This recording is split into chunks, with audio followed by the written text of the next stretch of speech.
Berbagai kegiatan diselenggarakan warga Ogan Ilir untuk memeriahkan Festival Olahraga Rekreasi Nasional 6 yang akan berlangsung pada 1 sampai 7 Juli 2022 mendatang. Di antaranya lomba layang-layang yang digelar di Desa Permata Baru Minggu 19 Juni. Ketua Perkumpulan Layangan Indonesia Desa Permata Baru sekaligus Ketua Pelaksana Kegiatan, Fauzia mengatakan lomba diikuti lebih kurang 80 peserta. Terdiri dari peserta pelajar 48 orang dan dewasa 32 orang.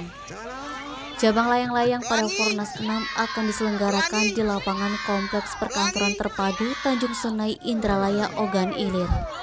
Ketua Pengurus Pelangi Sumsel Eka Subakti menyambut baik pelaksanaan lomba layangan aduan yang diselenggarakan Pelangi Desa Permata Baru. Kegiatan ini sebagai bentuk pemberian pengetahuan kepada anak-anak tentang layang-layang. Eti, Sumeko TV melaporkan.